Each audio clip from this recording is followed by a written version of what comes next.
और ये भी याद रखना, तुम सोचते हो हमको लोग बहुत मानते हैं, तुमको कोई नहीं मानता। ये भ्रम भी तोड़ दो। हर आदमी को तुमसे जरूरत है, जिसे जरूरत है वही तुमको मानता है। उसकी जरूरत खत्म, मान्यता खत्म। विद्यार्थी स्कूल में पढ़ने जाता है, शिक्षक के पैर छूता है, नमस्कार करता है, धन्यवाद देता है, मास्टर साहब कहता है, शिक्षक सोचता है मेरा बहुत सम्मान है, मुझे बहुत मानते हैं। लेकिन जिस दिन वो स्कूल से पास होकर के चला जाता है, उस दिन से बाद शिक्षक को कभी मिलने के लिए आता नहीं। कहाँ गई मान्यता? हर व्यक्ति अपनी अपनी जरूरत से आपसे जुड़ता है, और जिस दिन उसकी जरूरत नहीं रहती है उस दिन तुमको ऐसे छोड़कर चल देता है। कैसे छोड़कर चल देता है? जैसे सूखे हुए सरोवर को पंछी छोड़कर उड़ जाते हैं, और जैसे फल विहीन वृक्ष को चिड़िया छोड़कर उड़ जाती है, जैसे छाया विहीन वृक्ष को पथिक छोड़कर चल देता है, जैसे जल विहीन कुइयों को प्यासा छोड़कर चल देता है, जैसे ज्ञान विहीन गुरु को चेला छोड़कर चल देता है, जैसे सेवा विहीन चेला को गुरु त्याग कर देता है, ऐसे ये सारी दुनिया अगर उसकी जरूरत के तुम नहीं रह गए तो तुमको ऐसे ही छोड़कर ये चल देती है। जय जय जय जय जय। तुलसीदास ने इस बात को थोड़ा खुलासा कहा है।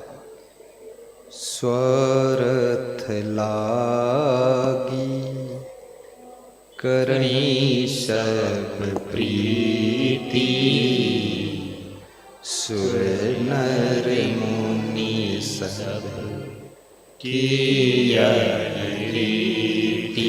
उन्होंने देवताओं को बताया, सुर लोग, मुनि लोग, नर लोग, साधारण मनुष्य, संसारी लोग, सबकी यही रीति, ऐसा बताया। अभी मैं सीढ़ी से नीचे उतरा, कुछ लोग वहां आ गए। एक माता जी आ गई अंगूर लेकर और माला लेकर आई, बोली मैं पहनाऊंगी। तो हमारे सेवकों ने कहा नहीं माता जी, माता नहीं पहनाती है। तो हमने अपने सेवक से कहा तुम ले लो, पहना दो, उसका मन पूरा हो जाए। तो संतों ने माला पहना दिया है। उसका मन था मैं पहना दूं गुरु जी को। उसके बाद अंगूर ले लिया मैंने, फिर अंगूर उसको भी दे दिया। दो तीन लोग और देखे, वो झपट पड़े, तो हमने उनको भी दे दिया। फिर एक छोटा बच्चा, गंदे कपड़ा पहने, गंदा चेहरा, गंदे बाल, संकोच करते हुए सिकुड़ता हुआ, वो भी उधर थोड़ा खिसकते खिसकते आ रहा था। डर रहा था कि मेरे को पता नहीं। तो हमने बुलाया इधर, उसको अंगूर दिया, उसके सिर पे हाथ धरा और दोनों हाथ से उसके सिर पे आशीर्वाद दिया। था तो मैलुआ, बहुत गंदा था, लेकिन हमने कहा मैलुआ हो चाहे जो कोई हो, लेकिन गुरु ही उसको उजलुआ बनाएंगे। उसको भरोसा नहीं था, तो वो मंद मंद मुस्काया बच्चा। हमारे सेवकों को भी नहीं भरोसा था इसके ऊपर गुरुजी हाथ रखेंगे, मैला है, गंदा है, सब मट्टी लगी है और मुंह में भी मैल है और बालों में मैल, इसको छुएंगे। तो हमने कहा इसको छूंगा जरूर। मैं मन में सोचा छूंगा, इसलिए इसको आशीर्वाद दूंगा, इसके सिर पर हाथ रखूंगा, इसकी बुद्धि प्रखर हो जाएगी, इसका भाग्य संवर जाएगा। उसको आशीर्वाद दिया। तो ऐसे देख रहा था मेरी और मंद मंद मुस्कुरा रहा था। अब उस लड़के से एक गुरु ही ऐसा होता है जो बिना स्वार्थ के, केवल परमार्थ के लिए तुमको आशीर्वाद दे सकता है। बाकी दुनिया सब स्वार्थ में ही डूबी हुई है, ये याद रखना तुम संसार में। गुरु ही तुम्हारे आत्मा का कल्याण चाह सकता है। माता पिता तुम्हारे शरीर का कल्याण चाहते हैं कि गृहस्थी तुम्हारी अच्छी चले। शुभ चिंतक है लेकिन कल्याण चिंतक नहीं। वे माता पिता वही काम करते हैं जिस जंजाल में वो फंसे उसी जंजाल में तुमको फंसा देते हैं, बस इतना काम कर देते हैं। लेकिन गुरु सारे माया जाल से निकाल कर कमल जैसी जिंदगी जीना सिखा देता है। तुम रहते तो घर में हो लेकिन मन तुम्हारा घर से बाहर हो जाता है। रहते तो धन के बीच में हो लेकिन मन धन के लोभ लालच से बाहर हो जाता है। रहते तो तुम पद प्रतिष्ठा में हो, सबके बीच में हो, लेकिन मन तुम्हारा माया मोह के कीचड़ से बाहर हो जाता है। फिर कोई दुख तुमको दुखी नहीं कर पाता है, कोई पीड़ा तुमको दर्द नहीं दे पाती है, और कोई भी हानि तुमको रुला नहीं पाती है। हर समय तुम मुस्कुराते रहते हो। ऐसी जिंदगी जीने का ढंग केवल गुरु सिखा देता है। बोलिए सदगुरु भगवान की जय। भगवान श्री कृष्ण श्रीमद् भगवत गीता में लिखते हैं, बहुत बड़ी बात लिखा उन्होंने। लोग समझते कहां, पढ़ते कहां। कितने लोगों से पूछो कि तुमने गीता पढ़ा, तो समझे गीता कोई लड़की है। गीता लड़की नहीं है, गीता किताब का नाम है। और मैं भी सोचता हूं इसका नाम गीता क्यों रखा, भगवान ने इस किताब का नाम गीता क्यों रखा। गीतक मतलब क्या होता है, गीता। अरे चलो सीता रख देते तो पता चलता राम पत्नी का नाम, या राधा रख देते तो मालूम पड़ता आपका कोई है। ये गीता क्या है? गीता का मतलब क्या होता है? जो भगवान कृष्ण के हृदय के अंदर से गीत संस्कृत में प्रस्फुटित हुए हैं, उसका संग्रह गीता कहलाता है। ये भगवान के हृदय के करुणा के ज्ञान के गीत हैं, और गीत का संग्रह गीता है संस्कृत में। तो गीता में लिखा है, दुखेषु अनुद्विग्न मनः सुखेषु विगतय स्पृहा। दुख में जो दुखी ना हो। अब ये बड़ी कठिन बात है, दुख में दुखी ना हो। कांटों में कांटे न चुभे। चलना कांटों पे है, लेकिन कांटा चुभना नहीं चाहिए। दुख है लेकिन दुखी होना नहीं चाहिए। अब ये तो बड़ी कठिन बात है, तो कैसे बचोगे? गर्मी है लेकिन गर्मी लगना नहीं चाहिए आपको। क्या करना पड़ेगा? फिर कूलर लगाओ। कूलर कहां से आएगा? जयनगर, मधुबनी, बिहार, रंजीत कुमार दास कूलर लाकर सब प्रेम भेंट करेगा। ठीक से रजाई ओढ़ लो, हीटर चला लो, बैठिए। आज इस भक्त के मन में करुणा आ गई। बोला कुछ नहीं मुझसे, अपने आप जाकर के कूलर लाकर हमारे दर्शन कक्ष में लगा दिया। मैं जब अंदर कमरे से निकला तो वहां कूलर रखा था। हमने कहा कौन ले आया? मेरे कमरे में यहाँ के भक्तों ने लगा दिया था एक कूलर, ये सब भक्त लोग। लेकिन कमरे में तो ठंडा हो गया। कमरे से बाहर जब दर्शन देने निकलते थे तात तात लगता था। तो आज वो कूलर देखा और ठंडा लगा। हमने ये कूलर कौन लाया? तो उसमें नाम लिखा देखा, रंजीत कुमार दास, जयनगर, मधुबनी, बिहार, सब प्रेम भेंट। हमने कहा वाह, ठंडी हो और ठंडी लगना नहीं चाहिए, तो रजाई ओढ़ लीजिए। अब दुख है, दुख लगना नहीं चाहिए। अब क्या करो? चलो ठंडी में तो रजाई ओढ़ लोगे, गर्मी में कूलर चला लोगे, एसी चला लोगे, लेकिन दुख है और दुखी होना नहीं चाहिए। दुख में दुखी ना हो, ये कौन सी कला है? ये कला है क्या?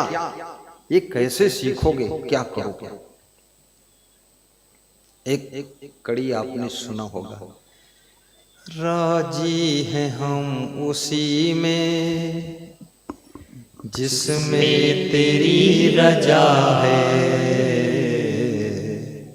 राजी हैं हम उसी में जिसमें तेरी रजा है। इधर भी वाह वाह है, उधर भी मजा है। इधर भी वाह वाह है, उधर भी मजा है। जी हैं हम उसी में जिसमें तेरी रजा है। एक बहू ने अपने पति को समझाया कि तुम अपने माता पिता को वृद्धाश्रम में छोड़ दो जाकर। पति के समझ में 6 महीने नहीं आया, साल भर नहीं आया, लेकिन रोज समझाया तो एक दिन समझ में आ गया, तो अपने माता पिता को ले जाकर वृद्धाश्रम में छोड़ दिया। माता पिता को जब लिए जा रहा था बेटा, तो माता पिता ने रास्ते में पूछा, बेटा कहाँ लिए जा रहे हो हमको? बेटे ने कहा, मेरी पत्नी आपकी बहू, उसने कहा है वृद्धाश्रम में छोड़ दो, हम इनके जूठे बर्तन नहीं मांजेंगे, इनको भोजन नहीं खिला पाएंगे, इनको हम देखना नहीं चाहते हैं, थूकते हैं, गंदगी करते हैं, तो आपको वृद्धाश्रम छोड़ने जा रहे हैं। तो रोने लगे, क्योंकि माता पिता खाना पीना के लिए नहीं जिंदा रहते हैं, अपने बेटे बहू को आंखों से देखने के लिए जिंदा रहते हैं। एक प्रेम होता है, मोह होता है। रोने लगे। तो लड़के ने कहा कि अब रो धो चाहे जो कुछ करो, लेकिन हमारी पत्नी का आदेश हो गया तो चलना पड़ेगा। रोते रहे और लेकर गाड़ी में बिठा के गया और छोड़ दिया और वापस लौटा तुरंत। तो पत्नी का फोन आ गया बीच में कि अपने माता पिता को छोड़ दिया। बोले छोड़ दिया। बड़ा आज्ञाकारी पति था, पूरा गधा, छोड़ दिया बिना विवेक के। पत्नी की बात मानना चाहिए, पति की भी मानना चाहिए, लेकिन उल्टा पलटा बात कहे तो क्यों मानना चाहिए? थोड़ा अपना भी तो विवेक रखना चाहिए। हमको एक भगत मिला, भगत नहीं था, नालायक था, उत्तर प्रदेश का। हमारे पास आया, बोला कि आप में बहुत बड़ी कला है। तो हमने कहा अच्छा। बोला आप ये अपने गुरु चक्र में क्यों पड़े हो? आप तो अलग कुछ अपना चलाओ, बनाओ, आपका बहुत वो हो जाएगा। तो हमने कहा हमारा जो वो हुआ होगा उसको भी मिटा और रहूंगा अपने गुरु के साथ। मूर्ख कहीं का, हजारों के घर बिगाड़ा होगा बहका बहका कर, हमको बहकाने आया। हमको कोई बहकाने वाला है ही नहीं, हम तो बहुत खुद ही चतुर हैं। हमने उसको समझाया कि आप ये सब फालतू बात मत करो। हमको गुरु के यहाँ खिचड़ी खाकर रहना पसंद है, लेकिन खीर हलवा हमें दूसरे गुरु के यहाँ खाना पसंद नहीं। हम क्यों जाएं दूसरे के यहाँ? हमारे गुरु ने कितनी आशा के साथ हमको शिष्य बनाया, हम उसके पास शिष्य बनने आए, वो कितना खुश हुआ। हमें कुछ भी ज्ञान बुद्धि नहीं था, तब उसने ज्ञान बुद्धि दिया, शरण दिया, सब व्यवस्था हमको दिया। हम कुछ करने योग्य हो गए तो उस गुरु को धोखा देकर हम इधर उधर चले जाएं। हम तो नहीं जाएंगे, क्यों जाएंगे? और उसकी बात को मैंने मंच पर कह दिया तो वो डर गया। वो बोला कि या कहो नाव नहीं ले हो, बेइज्जत नहीं हो जाते हमारे। हमने कहा हम अगली बार बोलोगे तो नाव ले ली, वो खड़ो कर दे। तो क्यों गलत बात सिखाते? अरे गुरु को कितना दुख लगेगा। जिस चेला को तैयार करने में उनके 20 साल खर्च हो गए, और जब वो तैयार हुआ तो पता चला वो भाग गया, बेईमान आदमी। तो ऐसे बहुत खुद विवेक भी करना चाहिए, किसी के बहकावे में कोई कदम नहीं। तो माता पिता रोते रहे और छोड़ दिया। पत्नी ने कहा उनको बता दिया है कि दोबारा लौट के नहीं आई। बोले ये नहीं बताया। बोले वापस गाड़ी ले जाओ, बता करके आओ कि दोबारा घर में नहीं आएंगे वापस, नहीं तो वो आ जाएंगे कोई ना कोई टैक्सी पकड़ के। तो बताने गया तो देखिए वहां हुआ क्या। वो रोने वाला, आंसुओं वाला सीन सब बदल चुका था, वहां का नजारा सब चेंज था। वो बूढ़े बुढ़िया वृद्धाश्रम के मैनेजर के साथ बैठ करके हंस रहे थे और ताली बजा रहे थे और ठहाका लगा रहे थे। दुख नहीं था कोई। तो वो लड़का पहुंचा फिर बताने के लिए। तो लड़के ने जब देखा उनको हंसते हुए और ठहाका लगाते, तो पूछा अभी रास्ते में आप रो रहे थे और यहाँ हंस रहे हो, अब हंसने लगे, क्या बात हो गई? तो उसने कहा दुखेषु अनुद्विग्नमनः, जो दुख में भी दुखी ना हो वही स्थित प्रज्ञ है, गीता में लिखा है। तो हम दुखी नहीं है, हमको छोड़ दिया तुमने। बोले कारण क्या है? ये वृद्धाश्रम के मैनेजर के साथ बैठे हुए आप हंस रहे हो, आखिर बात क्या है? तो मैनेजर ने कहा बात हम बताते हैं। आज के 30 साल पहले यहाँ ये लोग आए थे, इनके कोई संतान नहीं थी इस अनाथ आश्रम में। वृद्धाश्रम भी है, अनाथ आश्रम भी। तो यहाँ से एक 3 साल के बच्चे अनाथ को ले गए थे, उसको अपना पुत्र मान लिया था इन्होंने, और उसको पढ़ा लिखा कर सर्विस दिला दिया। और उसकी जब शादी हो गई तो पति पत्नी वो सलाह करके इसी बूढ़े को, इस बुढ़िया को इस अनाथ वृद्धाश्रम में छोड़ गए। वो पुत्र कोई और नहीं था, तुम ही थे, अनाथ तुम थे।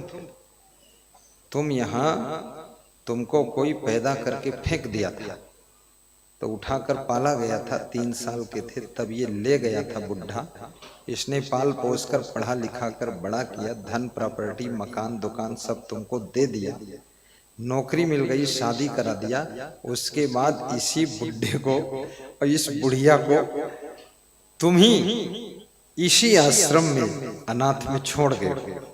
जो अनाथ था बच्चा, उसको इस बूढ़े ने सनाथ कर दिया, और जो बुढ़ा सनाथ था उसको इस अनाथ बच्चे ने अनाथ कर दिया। तो हम लोग वही बातें करके हंस रहे थे कि ये दुनिया कितनी स्वार्थी है, कितनी मूर्ख है। कंडीशन तो सोचो क्या है। व्यासगादी अन्नदानियों को भी आशीर्वाद दे रही। देखो, एक बोरी अन्नदान कोई व्यक्ति लाया, कितनी उसकी श्रद्धा है, आस्था। बाबा ने कहा था 3 किलो चावल या गेहूं और 1 किलो दाल और कुछ पिसी मिर्चा का पैकेट, कुछ पीसा हुआ नमक पैकेट। लेकिन लोगों की ऐसी श्रद्धा है, वो 40 किलो लेकर आ गए कि 3 किलो में क्या है, बाबा भी ऐसा थोड़ा थोड़ा बता रहे हैं। बहुत बड़ा दान है और उनको आशीर्वाद है, ताली बजा दो उनके लिए।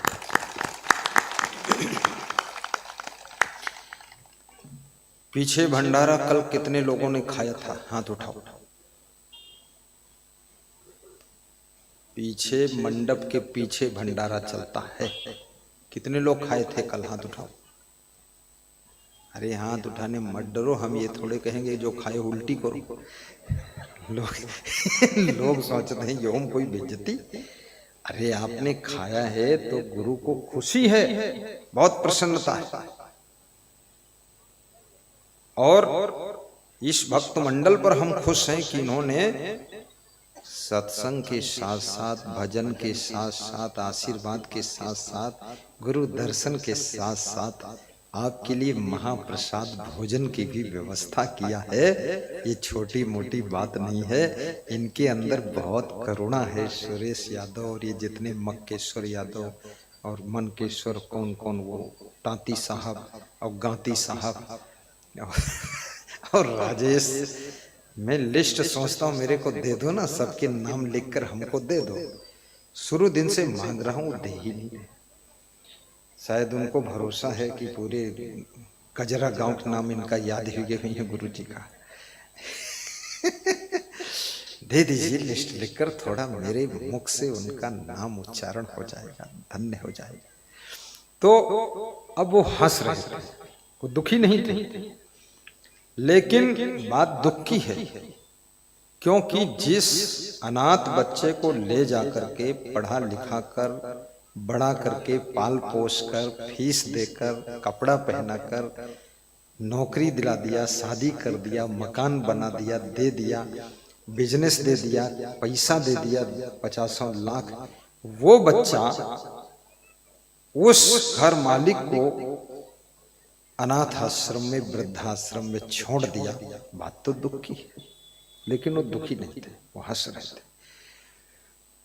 तो बच्चे ने पूछा हंसते क्यों हो? बोले हंसते इसलिए हैं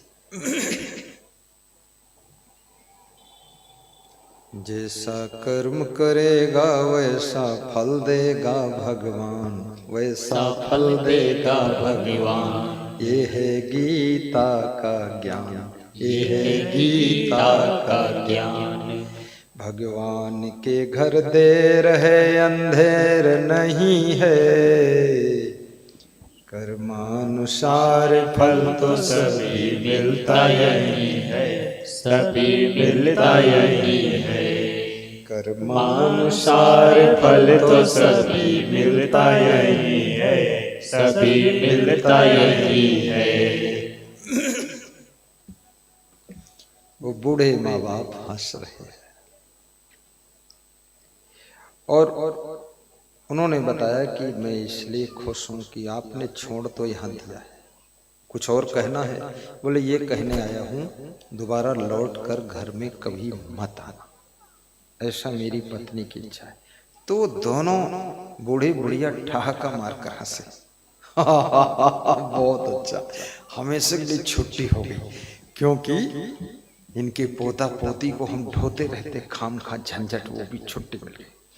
और अब वृद्धाश्रम में भजन करो और मस्त यहाँ झाड़ू बुहारू लगाओ, प्रेम से रहो, ठाठ से रहते रहे। रोज डॉक्टर आता था, चेकअप करता था कि क्या तबीयत ठीक है, और रोज सुबह नाश्ता, गर्मियों में लस्सी और फर्स्ट क्लास आराम से। तो उस बूढ़ी माँ ने कहा कि वास्तव में संसार की सही परिभाषा अब समझ में आई। पति पत्नी बोले सत्संग में जो सुना था वो सब सत्य हो रहा है, और दुख में भी दुखी नहीं होना चाहिए। जैसी कंडीशन, पोजीशन, सिचुएशन हो उसी में स्वयं को एडजस्ट करना चाहिए, मैनेज करना चाहिए, और उसी में खुशियां मना लेना चाहिए। बहुत ज्यादा आफा काफा लाफा जाफा में पड़ना नहीं चाहिए, और बहुत ज्यादा मोह ममता में धंसना नहीं चाहिए। अब देखिए वो बेटा बहू उनके साथ रहना नहीं चाहता, उनको रखना नहीं चाहता, वो रो रहे, कोई मतलब नहीं। जब बेटा बहू उनके बिना रह सकता है तो उनको भी उनके बिना रह लेना चाहिए फटाफट। और केवल मन बदलने का खेल है और कुछ भी नहीं, केवल मन बदलने का खेल है। एक छोटी सी कथा है, कैसे दुख में खुश हो सकते हैं। एक जादूगर किसी राजसभा में गया। बाबा ध्यान से कहानी सुन। एक जादूगर किसी राजसभा में गया तो राजा साहब बैठे थे, उन्होंने कहा कुछ जादूगरी दिखाओ।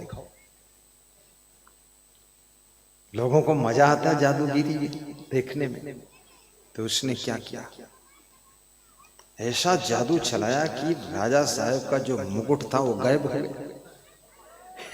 सिर का मुकुट गायब हो गया। जब सिर का मुकुट गायब हो गया तो राजा को बहुत क्रोध आया। उसने कहा इसको जो है काल कोठरी में डाल दो, मेरा मुकुट गायब कर दिया, बेइज्जती किया, काल कोठरी में डाल दिया गया। काल कोठरी में पड़ा था। दूसरे दिन राजा मिलने गया काल कोठरी में, बोला क्या हाल है, जादूगिरी फल मिला, मेरा मुकुट गायब किया था तुमने। तो राजा ने देखा वो हंस रहा है, खुश है। तो राजा ने पूछा तू हंसता क्यों, तेरे को तो मरना है, काल कोठरी में है, 1 हफ्ते बाद तेरी फांसी होनी। तो उसने कहा अभी 1 हफ्ता है ना, अभी क्या डर है, बस एक ही चिंता है। बोले क्या, बोले एक हम उड़ने वाला घोड़ा तैयार कर रहे थे। अब वो नहीं तैयार हो पाएगा क्योंकि मैं मार दिया जाऊंगा, और घोड़ा यदि तैयार हो जाता, समय मिल जाता, तो उड़ने वाला घोड़ा मैं आपको दे देता, आप उड़ के कहीं पहुंच जाते। तो राजा ने कहा मैं तुझे टाइम दे दूंगा, तो उड़ने वाला घोड़ा तैयार कर। कितना टाइम लगेगा? बोला केवल 2 वर्ष लगेगा। काल कोठरी से छुट्टी दे दिया, बोले जाओ घर अपने और उड़ने वाला घोड़ा तैयार करो। घर में आया, पत्नी को सब कहानी सुनाया। पत्नी ने कहा कि 2 साल बाद तुम मरोगे, उड़ने वाला घोड़ा तो तैयार नहीं होगा। बोले मैं भी जानता हूं उड़ने वाला घोड़ा तैयार हो ही नहीं सकता, तो फिर तुमने क्यों वादा किया वहां? तो जादूगर बोला तुम हो मूर्ख, 2 साल का टाइम मिल गया, 2 साल हमको जीने दो, और उड़ने वाले घोड़े की तैयारी के कारण मैं जी सकता हूँ। और वो मैं जानता हूँ तैयार नहीं होगा, लेकिन 2 साल में क्या क्या होगा वो भी मैं जानता हूँ। 6 महीने बाद राजा की मृत्यु हो गई और जिस घोड़ा को तैयार कर रहा था उस घोड़ा की मृत्यु हो गई 9 महीने बाद। बात आई गई हो गई, जब राजा ही मर गया और घोड़ा भी मर गया, तो सब बात को भूल गए लोग। राजा का दफन कफन हुआ, नया राजा बना, कौन घोड़ा और कौन क्या। पूरा वो 40 साल और जिया। पत्नी ने कहा धन्यवाद है, तुमने रास्ता तो निकाला। बोले तत्काल के संकट से बचो, फिर आगे देखा जाएगा। बोले इसीलिए मैं हंस रहा था। तत्काल, इमीडिएट, यदि कोई संकट, उससे पहले निकलो बाहर, उसके बाद सिचुएशन चेंज होगा, ये समझ लेना आप। कोई खतरा नहीं, बस वो तुरंत वाले से तो बचो। तो अब यही कला है जो आपको सुखी कर सकती है। कभी दुखी मत होना, बस फट से रास्ता निकालना सीखो, और अपने घर परिवार के अंदर प्रेम सबसे करो, सबका ध्यान रखो, सबका ख्याल रखो, और सबके लिए व्यवस्था जमाओ, बहुत सुख मिलेगा आपको। लेकिन उन सब लोगों से अपने लिए कोई आशा मत रखो।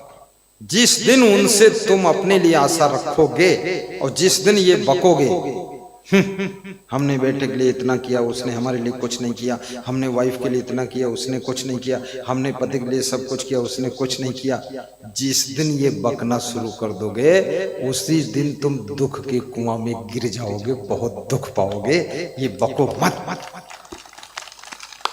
तुम्हें जो करना है सबका उपकार कर दो, सबकी सेवा करो। जलेबी बांट कर खिलाने वाले लोग कभी कभी अंत में जलेबी के रस में अंगुलियां जो भीग जाती हैं, केवल उन्हीं अंगुलियों को चाट कर खुशी प्राप्त करते हैं, और जलेबी उनके खाने के लिए नहीं बच पाती। ये हालत होती, याद रखना। कुंटलों जलेबी बांट कर खिला दिया है इन्हीं अंगुलियों से, लास्ट में उनके लिए केवल अंगुलियां चाटने को मिली, कुछ नहीं बचा है। अंगुली चाट लो, हैंडपंप में हाथ धो लो, और मस्तक में ठंडा पानी लगा लो, और मुस्कुरा कर पूरब की हवा में सांस ले लो, और दाल भात खाओ जाकर, हो गया काम। ऐसे जीवन में सुखी रहना सीखो, प्रसन्न रहना सीखो। कभी भी दूसरों से निष्काम भाव से सेवा कर दो। इसलिए श्रीमद् भगवत गीता कहती है निष्काम कर्म ही सुख का रास्ता है, और कुछ नहीं है।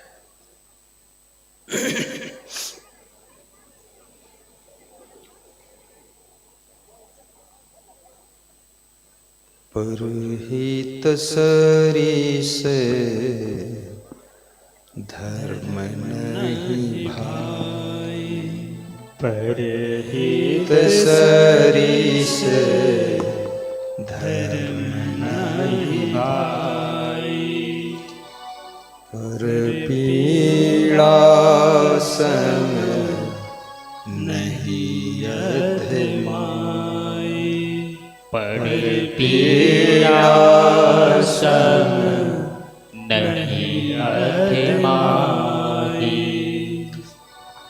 पर पीड़ा सम नहीं अधमाई, परहित सरीस धर्म नहीं भाई, पर पीड़ा सम नहीं अधमाई।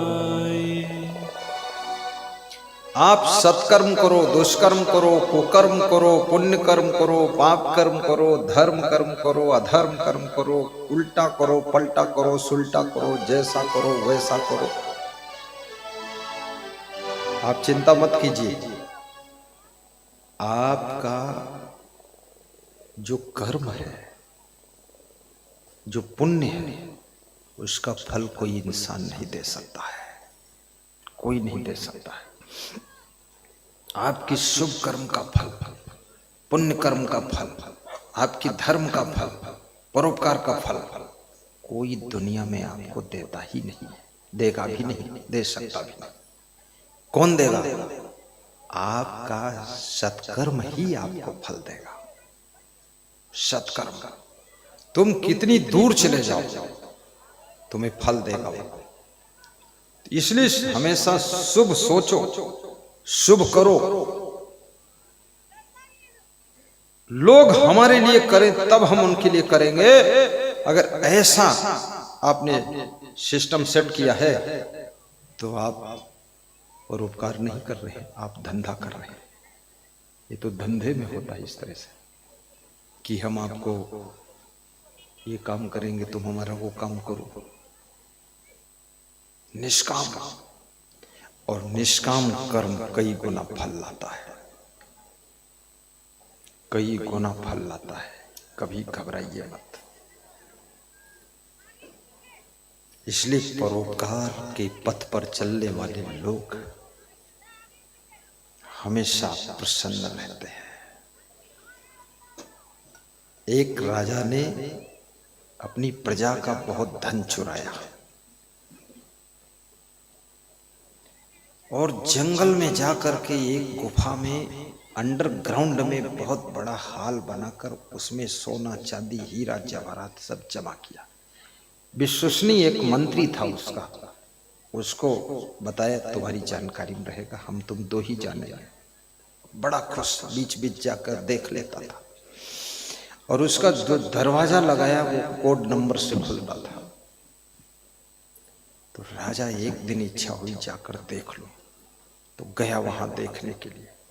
जब राजा गया, कोड जो ही टच किया दरवाजा खुल गया, फिर दरवाजा बंद कर दिया। हीरा, पन्ना, पुखरास, मोती, माणिक, सोना, चांदी सब देख करके भरा हुआ खुश हो गया राजा।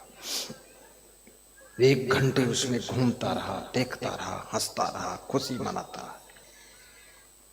1 घंटे के बाद बाहर निकलना चाहा कि अब जाऊं घर अपने, जा रहा हूं, तो उसको कोड नंबर भूल गया खुशी में, जिससे दरवाजा खुलता था, भूल गया। तो सब नंबर लगाए, सब यार खुला नहीं दरवाजा। अब अंदर अकेला और उसको प्यास लगी बहुत ज्यादा। तो जब देखा प्यास से मर ही रहा हूं, अब यहाँ कोई है भी नहीं, जंगल में अंडरग्राउंड ये कमरा है, बड़ा हाल, दरवाजा खुलेगा कैसे?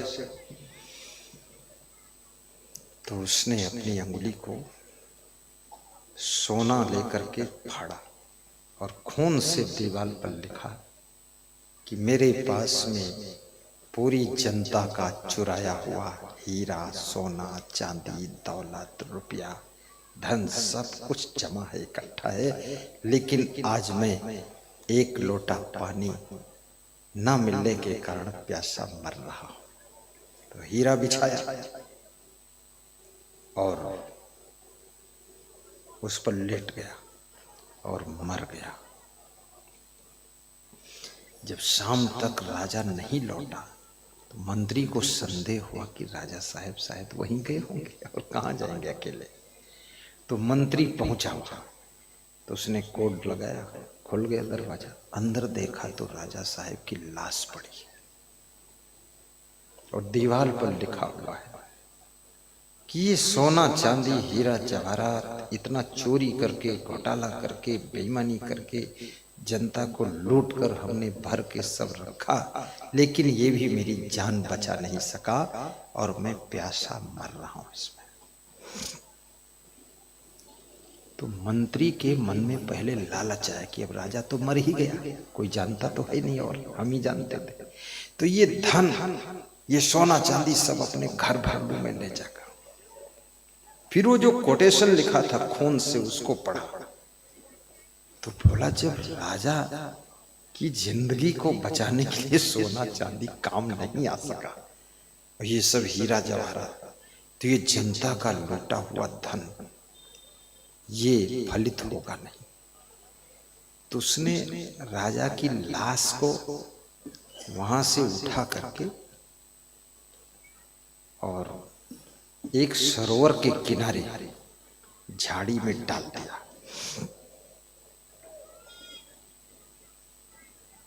और सारा धन निकाल करके पूरे राज्य की प्रजा में वितरण कर दिया, सब बांट दिया, जिसका है उसी को दे दो, छुट्टी मिले। और रात में बरसात हुई तो झाड़ी के ऊपर जब पानी बरसा, पानी उस राजा की लाश पर गिरा और लाश ठंडी हुई तो लाश में होश आ गया और राजा उठकर बैठ गया। देखा मैं कहाँ हूं रात में अंधेरे में, और फिर पानी सरोवर में पिया, थोड़ा चंगा हुआ, आंख खोला और सवेरे धीरे धीरे राजा अपने घर पहुंचा और मंत्री से मिला। मंत्री ने पूछा आप कैसे आ गए राजा साहब आप? अब मंत्री को डर भी लगा कि सब बांट दिया हूं, ये पूछेगा कहाँ है वो धन। कई बार अद्भुत झंझट खड़ा हो जाता। तो राजा ने कहा कि मैं तो कमरे में बंद था, कोड नंबर भूल गया, उसी के अंदर प्यास में मर गया, मेरा दम घुट गया, लेकिन मैं जिंदा कैसे हुआ, वो कमरे से बाहर कैसे आया, वो झाड़ी में डाल दिया तूने, बरसात में भीग गया, फिर जिंदा हो गया, उसे क्या हुआ, उस धन का क्या हुआ मंत्री जी बताइए, वो धन कहाँ है सब। मंत्री ने कहा वो धन आपने जो अपनी अंगुली को फाड़ कर सोना से खून निकाल कर दीवार में लिखा था, इतना सोना चांदी धन दौलत हीरा पन्ना पुखराज ये सब मैंने जनता को लूट कर गुमराह करके घोटाला करके जमा किया, इकट्ठा किया, ये भी मेरी जान नहीं बचा सका, मैं प्यास में तड़प कर मर गया, एक लोटा पानी नहीं मिला हमको। तो ये जो लिखा हुआ कोटेशन पढ़ा तो मैंने सोचा ये धन की बद्दुआ लग गई जनता का जो लूटा, इसीलिए राजा साहब कोड नंबर भूल गए और राजा साहब मर गए अंदर।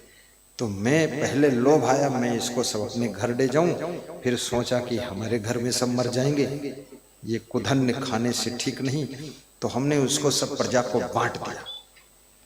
जब ये कहा बांट दिया तो आकाशवाणी हुई, ए राजन, मंत्री को कोई दंड मत देना, ये लूटा हुआ धन, घोटाला किया हुआ धन, प्रजा का धन जब प्रजा में बट गया उसी पुण्य से तो फिर से जीवित हुआ है, इसलिए उससे ज्यादा प्यार करती थी और राजा का नाम अमर हो गया। याद रखना जीवन में ये जो भी लोग, बड़ी मजे की बात है, राजनीति में पहुंच करके सब पैसा तो जनता का ही है, सब आपका पैसा है और आपका पैसा वितरण करने की ड्यूटी सरकार की है कि जिसको जरूरत है उसको दिया जाए, तो उसको दिया जाता है। लेकिन उस पैसे को यदि कोई नेता खा लेता है, घोटाला कर लेता है या अपने पास रख लेता है या कुछ गड़बड़ करता है, तो याद रखना उसकी जिंदगी का सुख सब नष्ट हो जाएगा और जिंदगी भर वो हर तरफ से टेंशन और दुख ही दुख भोगता रहेगा। इसलिए राजनीति करो लेकिन सेवा की दृष्टि से करो।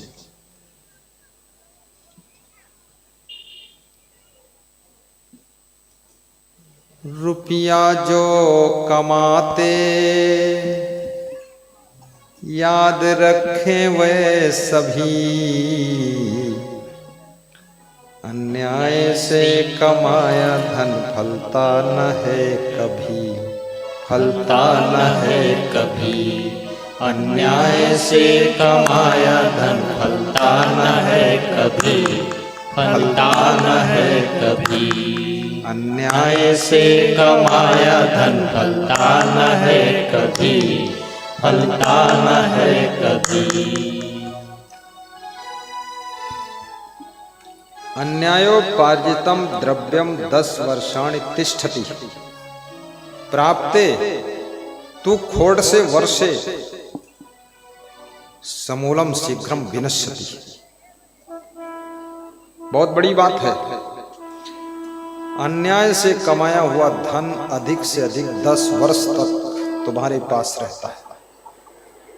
11वां वर्ष लगते ही वो धन घर की भी पूंजी लेकर के विदा हो जाता है और रोग शोक चिंता दुख आपके घर में छोड़ कर जाता है। प्रिय ध्यान रहे न्याय ही करते हैं प्रभु सदा, प्रिय ध्यान रहे न्याय ही करते हैं प्रभु सदा। जितना लिया है उसी का करना होगा अदा, करना होगा अदा।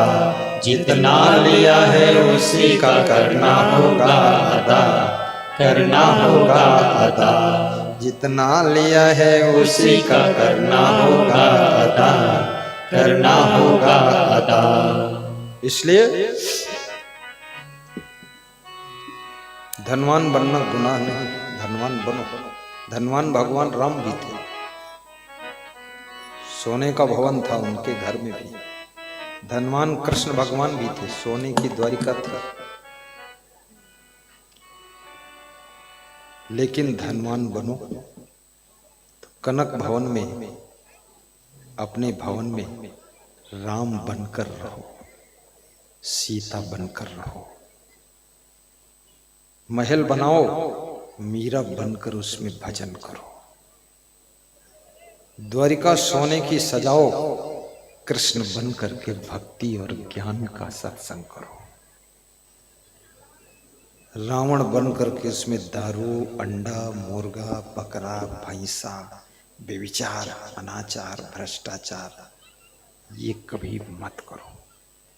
रावण के पास भी सोने की लंका है, लेकिन वहां सब खुराफात हो रही है। राम के पास सोने का भवन है, वहां विश्वामित्र और गुरु वशिष्ठ का सत्संग हो रहा है। सोचिए, अच्छा महल बनाइए आप, आपकी किस्मत साथ देगी, गुरु का आशीर्वाद। लेकिन उस भवन में गुरु का सत्संग साउंड में बजना चाहिए, मंद मंद स्वीट साउंड खरीदिए, सस्ता वाला नहीं, महंगा। आवाज में मिठास हो, मंद मंद प्रवचन सुनते रहो, हंसते रहो, ताली बजाते रहो। पति पत्नी दोनों। शरीर को भोजन और नाश्ता चाहिए, लेकिन इस मन को सत्संग और ज्ञान चाहिए। और आत्म शांति के लिए गुरु की भक्ति चाहिए। कार भी खरीदो, लेकिन कार के अंदर प्रवचन बजना चाहिए। ये सैया बल्बों के गीत नहीं बजने चाहिए, ये सब फिल्मी गीत। ये फिल्मी गीत भी सब भ्रष्ट करते हैं लोगों को।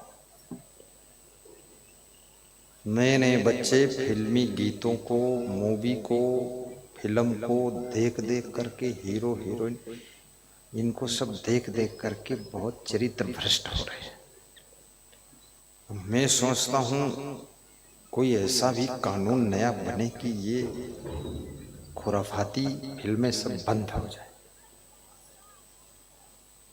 नंगी नंगी लड़कियां उसमें नाचती है, लंगोटी पहने है, बड़ी त्यागी है, ब्रह्मचारिणी बनी, कितना नालायक है। सब अंग बंग खोले घूम रही है।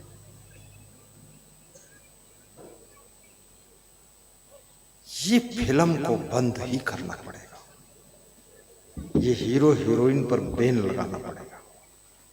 आपको फिल्म बनानी है, धार्मिक फिल्म बनाइए, सामाजिक फिल्म बनाइए, परोपकार की फिल्म बनाइए, भक्ति की फिल्म बनाइए, सेवा की फिल्म बनाइए।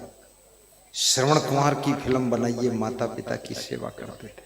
देवी देवताओं के भक्ति भाव की फिल्म बनाइए, साधु संतों के प्रवचन की फिल्म बनाइए। हर फिल्म में साधु संत का अपमान दिखाएंगे। वही नकली हीरो साधु बनेगा और नकली बाल रख लेगा खोपड़ी पर, कमंडल, और फिर दिखाएंगे ये साधु ने ये गलती किया, वो गलती किया, और साधुओं पर भी श्रद्धा खत्म हो जाएगी। अब साधुओं पर श्रद्धा खत्म हो गई तो जब कोई साधु निकलता है सड़क पर तो लोग सोचते वो फिल्म में देखे थे, टीवी में, ऐसे ही होगा, ये भी कमंडल है। अब वो नकली वही हीरो साधु बनाता है, वो साधु बन के साधु की तौहीनी कर रहा है। ये सब बंद होना जरूरी है। बड़े बड़े नेताओं से व्यास गादी संदेश दे रही है, इसको सख्ती के साथ बंद करो। बस विदेश से भी कोई आना नहीं चाहिए, उस पर भी बैन लगा दो। गंदगी है इसमें। बच्चों का भविष्य अच्छा बनेगा, लड़कियां महान बनेंगी, लड़के महान बनेंगे, पढ़ने में सब टॉप करेंगे, क्योंकि ये सब बुराइयों में मन उनका डाइवर्ट हो जाता है। बच्चे हैं, उतनी समझदारी नहीं है, उसी तरफ उनका मन आकर्षित हो जाता है, उसी में देखते रहते मोबाइल में। अब जब मोबाइल में कोई गंदा आता ही नहीं तो देखोगे क्या? जब लैट्रिन यहाँ है ही नहीं तो कुत्ता चाटेगा क्या? मन तो कुत्ता जैसा है, लालची। अब तो आज के युग में कुत्ते लैट्रिन खाने को भी तरस गए, क्योंकि वो लैट्रिन गटर में चली गई सब। कुत्ते भी सोचते हैं ये आदमी इतने बसते हैं, इतने रहते हैं, ये टट्टी कहाँ करता है? तो कुत्ता ढूंढा करती टट्टी कहाँ जाता है, और टट्टी वो कमरे में ही कर देता है और वो गटर में चली जाती। कुत्ते को टट्टी भी नसीब नहीं, गायब हो गई। इस तरह से याद रखना, जीवन में गंदगी को गायब कर दो। तो मन जो है लालची कुत्ता, ये फिर चाटेगा क्या? फिल्में बंद पूरा। और ये काम जो सरकार करेगी बहुत पुण्य को प्राप्त करेगी, करोड़ों लोगों का आशीर्वाद मिलेगा। सबका मन बच्चा ही तो है, और क्या है? मन तो बच्चा ही है। शरीर भले बूढ़ा जवान हो गया, ये मन सबका इधर उधर लुढ़कता रहता है, गलतियों तरफ भागता रहता है। ये गंदे गंदे गीत बनाने पर ही बैन लग जाना चाहिए पूरा। ये गंदे गीत क्यों बना रहे हैं आप? बिगाड़ रहे हैं समाज को। एक वो असंग देव सुधार रहे हो, तुम वहां कमर हिलाए हिलाए और गंदे गीत गा करके लहंगा डाल के निकलूं और खोपड़ी काट के निकलूं, फालतू बातें कर। ऐसे ऐसे गीत, गोटेदार लहंगा निकलूं जब डाल के, छुरिया चल जाए मेरी मतवाली चाल पे, ये सब क्या गा रहे हैं? क्यों बनाते हैं इसको? छुरिया चल जाए, चल जाए गड़सा, तलवारें चल जी हैं, गोली चल जी। बेवकूफ कहीं का फालतू बात करता है। गोटेदार लहंगा डालता है, मत डाल गोटेदार, बिना गोटे वाला पहन लो। गोटेदार लहंगा निकलो जब डाल के, मत निकलो घर ही में घुसे रहो। सारे संसार को भ्रष्ट करना है, छुरिया तलवार चलवानी है, गोली चलवानी, मर्डर करवाना, ये सब फालतू बातें गाते हो। वो बोलता दिल के अरमा आंसुओं में बह गए हो, हम वफा करके भी तन्हा रह गए। तुम क्यों वफा की? कौन कहा था तुमसे वफा करो? काहे के लिए तन्हा रह गए? तुम हो मूर्ख, तुम जिंदगी भर तन्हा रही हो। हाँ, और दिल के अरमा आंसुओं में बह गए। अरे बाहे में कसर हो तो नल के पानी में बहा दे और अरमा बचे खचे। आंसुओं में थोड़ा ही पानी है, बाल्टी में पानी भर के वह अरमा बहा दे जाए। आंसुओं में बह गए फदिलारा गावत से क्या मतलब? ऐसे गंदे गीतों की रचना पर बैन लगना चाहिए, और गाने पर बैन, प्रचार पर बैन। और हीरोइन में कला है, उनसे भी व्यास का आदि निवेदन करती है, जरा इस समाज को जहन्नुम में मत पहुंचाइए। इसको नरक में क्यों डाल रहे हो? इसको बर्बाद क्यों कर रहे हो? बच्चों की जवानी सत्यानाश क्यों कर रहे हो? और ऐसे ऐसे बुद्धिमान लोग कितना इसमें सब भ्रष्ट होकर के जिंदगी बिगड़ गई उनकी। क्योंकि जानवर कोई गीत नहीं गाते, ना कोई फिल्म देखते, तो जानवर और चिड़िया और ये सब क्या विषय भोग नहीं जानते? खूब जानते हैं। इसको तुम और उकसा उकसा कर और अंदर सोया हुआ सांप जगह जाकर कर कितना डसाओगे लोगों को। सब क्यों ऐसा कर रहे हो?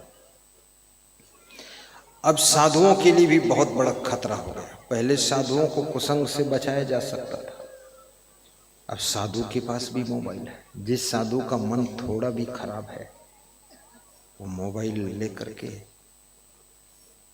अकेले में कुछ देखता रहता है, और अकेले में देखे तो समझ लो कुछ भ्रष्ट ही देख रहा है। तो साधुओं के ऊपर भी खतरा मंडरा रहा है, बहुत बड़ा खतरा है। अब स्वयं जो बचना चाहे वही बच सकता है, नहीं तो सारी दुनिया का कुसंग, कचड़ा, गंदगी, भ्रष्ट सब काम मोबाइल में भरा हुआ है, और आपकी खोपड़ी में भर जाएगा, जिंदगी में भर जाएगा।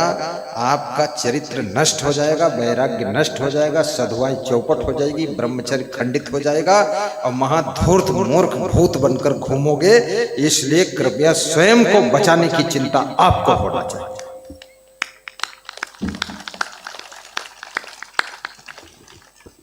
साधु, एक गुजरात में एक पंथ है, तो उस पंथ का नियम है किसी स्त्री का मुख नहीं देखना है, मुंह नहीं देखना। अब मोबाइल का युग आया तो उनके साधुओं के पास भी एक एक मोबाइल है। तो हमने कहा तुम तो कह रहे थे मुंह न देखना, इसमें तमाम मुंह देख लेती। तो बोले अब कंट्रोल ना हो, अब कलयुग में है जो होई तो उन्हें होई, अब जो कुछ देखी है तो भोगी है, क्या करिए। गुरु लोग भी तंग हो रहा है, गुरु और जो चाला गड़बड़ कर तो बहुत ही तंग हो। आखिरी में अभी फोटो में मजा लोगे, चित्र में मजा लोगे, उसके बाद मन जब बिगड़ेगा ना तो सचमुच में तुमको सजा मिलेगी, उसी में गिरोगे जाकर। लंगोटी खोल के, चड्डी पहन के, और कोई न कोई तुमको शकुंतला देवी मिलेंगी, और तब तुमको पता चलेगा जो खोपड़ी में पगड़ बांधे हो इस खोपड़ी बोरा ढोगे। अभी तो कोई दही लाता है, दही खाओ, खीर खाओ, तब तुम्हार दही कर मक्खन निकली हो, दिमाग ठिकाने आई हो। इसलिए साधु को भी सावधान रहना ही चाहिए। साधु के लिए भी बहुत खतरा है। शुद्ध साधु का मिलना कठिन है दुनिया में, बहुत कठिन है। शुद्ध दूध का मिलना कठिन, पानी मिला दूध मिलता। शुद्ध देसी घी का मिलना कठिन, उसमें कुछ केमिकल मिला हुआ घी बिकत। ऐसे शुद्ध साधु का मिलना कठिन है, शुद्ध इंसान का मिलना कठिन है, शुद्ध पति का मिलना कठिन, शुद्ध पत्नी का मिलना कठिन, शुद्ध बेटा बेटी का मिलना कठिन है। अगर ये शुद्ध मिल जाए तो समझ लेना जन्मों जन्मों के भाग्य उदय हो गए हैं, तभी ये हमको शुद्ध मिल गए। बोलिए सद्गुरु भगवान की जय। शुद्ध माँ बाप का मिलना कठिन, वो भी खतरे में है सब। केवल बचा सकता है तो आपको सत्संग ही बचा सकता है, और सत्संग करने वाले को भी सत्संग ही बचा सकता है। सत्संग सुनाने वाले को ही सत्संग बचाएगा। सत्संग सुनाने वाला भी सावधान रहे। ऐसा नहीं कि हम बहुत बड़ा प्रवचन कर रहे हैं तो हम बिल्कुल अब हो गए, अरे उसके लिए भी खतरा है। ये संसार की माया भटक भटक मन जाए। तो जो विद्यार्थी अपने मन को इन सब चीजों से मोड़ लेता है, विद्या अध्ययन में जोड़ लेता है, बुराइयों से तोड़ लेता है, दुर्गुणों को छोड़ देता है, वो विद्यार्थी 25 साल की उम्र में ही अपने लक्ष्य पर पहुंच जाता है और चमकता हुआ सितारा बन जाता है। इसलिए बच्चों से, बेटियों से, लड़कों से, लड़कियों से, बहुओं से भी व्यास गादी यही संदेश दे रही है, अपनी जिंदगी का निर्माण करो, अपने जीवन की सही रचना करो, बुराइयों से बचो, अपने आप को संभालो।